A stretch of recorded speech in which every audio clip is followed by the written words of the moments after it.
Halo teman-teman, selamat datang kembali di channel Dera Hidayat. Nah, jadi di video kali ini saya akan membahas tentang Akulaku ya, permasalahan di aplikasi Akulaku.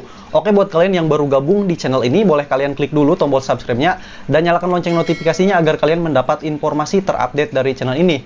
Kalian juga boleh cek video sebelumnya yang sudah saya buat ya, siapa tahu ada video yang kalian butuhkan, terutama tentang permasalahan-permasalahan di aplikasi Akulaku ya. Karena cukup banyak juga yang sudah saya bahas terkait tentang Akulaku. Nah, jadi di video kali ini permasalahan yang kerap sekali atau banyak sekali dialami pengguna aplikasi Akulaku ketika melakukan pembelian barang itu barangnya tidak sampai atau belum diterima atau bahkan mungkin tidak dikirim. Nah, sementara itu tagihannya sudah muncul ya di tagihan Akulaku. Jadi karena itu sistem ya, maka sistem itu akan secara otomatis ya teman-teman melakukan penagihan ya. Kemudian tagihannya pun akan muncul di aplikasi kalian. Nah, ketika kalian ada di posisi seperti ini, apa yang harus kalian lakukan? Nah, teman-teman, untuk hal yang tadi setidaknya ada dua pilihan ya. Nah, jadi untuk pilihan pertama, silahkan kalian lakukan pembayaran. Karena ketika kalian membuat laporan pun ke CS Akulakunya, kalian akan suruh menunggu. Dan kemudian ketika misalkan tagihan itu sampai pada tepat waktunya, kalian akan suruh melakukan pembayaran ya teman-teman oleh CS Akulakunya. Maka untuk yang pilihan pertama, silahkan kalian lakukan pembayaran, minimal pembayaran pertama atau pembayaran bulan pertama. Dan ketika misalkan pembayaran bulan kedua barangnya itu tetap tidak sampai, kalian jangan bayar untuk bulan kedua ini teman-teman ya. Tapi yang harus kalian lakukan adalah melakukan pengembalian dana ya, membuat laporan ke CS Akulaku bahwa barangnya itu tidak sampai aja ya teman-teman ke tangan kalian. Dan silahkan kalian ajukan pengembalian dana yang pertama tadi bulan pertama dan juga misalkan DP-nya ya teman-teman kalau ada DP atau uang mukanya. Nah, silahkan itu perlu banget kalian melakukan pengajuan pengembalian dana agar Akulaku itu tahu dan segera memprosesnya. Nah, untuk membuat laporan ke CS Akulaku teman-teman ini tidak cukup hanya sekali ya teman-teman. Untuk prosesnya itu dilakukan secara cepat, kalian harus sering-sering melakukan atau menghubungi CS Akulakunya ya teman-teman.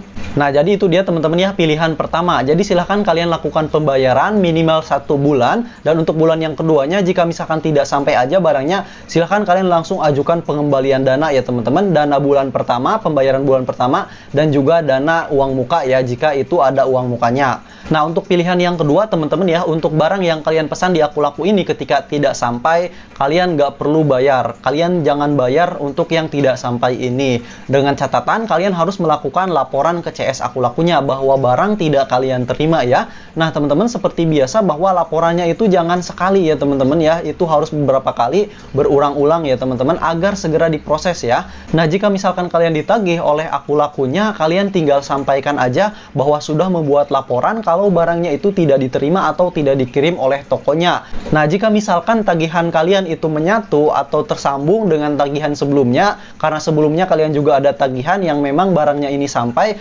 kalian ubah aja nominalnya ya. Nah, buat yang belum tahu cara mengubahnya, jadi teman-teman silahkan kalian membuka aplikasi Akulakunya ya. Nah, teman-teman, di sini saya sudah ada di aplikasi Akulaku. Silahkan kalian masuk ke menu keuangan. Nah, kemudian silahkan kalian masuk ke tagihanku ya. Nah, di sini teman-teman ada tagihan ya. Nih, misalkan contohnya, jadi di sini tagihan kalian yang udah datang dan yang belum datang ini menyatu ya. Seperti ini, misalkan di sini tagihannya adalah 2 juta ya. Sementara yang 1 jutanya itu adalah tagihan yang belum sampai. Nah, maka kalian silahkan aja klik bayar di sini ya. Nah, kemudian untuk jumlah pembayarannya silahkan kalian diklik bagian nominal. Nah, kalian bayar aja sesuai nominal yang barangnya sampai. Misalkan di sini adalah 1 juta ya teman-teman. Nah, jadi seperti ini ya, misalkan 1 juta. Nah, barang yang belum sampai kalian biarkan aja teman-teman ya, sampai diproses pembatalan.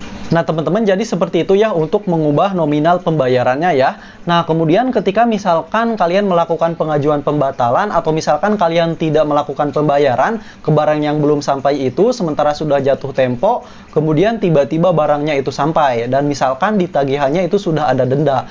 Nah, kalian kalau misalkan pilih yang kedua ini, pilihan yang kedua ini, kalian mau tidak mau membayar dengan dendanya ya teman-teman ya. Tapi kalau saya pribadi ketika ada di posisi seperti itu, saya akan lebih baik memilih membayar denda ya teman-teman, tapi barang sampai, daripada kita membayar barang yang tidak sampai dan harus melakukan pengembalian atau pengajuan pengembalian dana.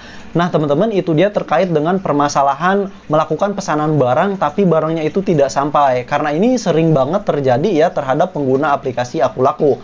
Nah, catatan juga teman-teman, untuk pengiriman pengiriman atau lancarnya suksesnya pengiriman itu tergantung kalian memilih tokonya juga ya. Jadi saran saya ketika kalian memilih toko untuk berbelanja di aplikasi Akulaku, pilihlah toko yang memang benar-benar itu amanah. Bisa dilihat dari ratingnya juga, kemudian juga yang lebih penting adalah review dari pembeli sebelumnya. Ini wajib banget kalian cek untuk review pembeli sebelumnya, apakah mereka puas atau banyak yang kecewa ya teman-teman ya. Nah, saya juga biasanya melakukan pembelian itu di toko resminya ya teman-teman, karena lebih cepat pengirimannya, pemrosesannya juga cepat teman-teman ya, sehingga cepat sampai ke tangan kita. Saya sudah sering banget melakukan pembelian di aplikasi Akulaku, tapi saya melakukan pembeliannya itu adalah di toko resminya teman-teman ya, sehingga jarang banget mendapati kendala yang tadi.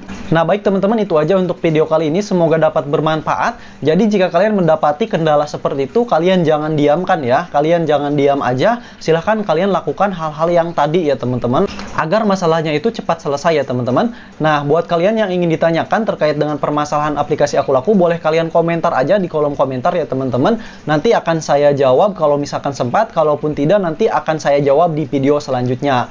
Oke, jangan lupa sebelum tutup di subscribe dulu dan nyalakan notifnya. Sampai jumpa di video selanjutnya.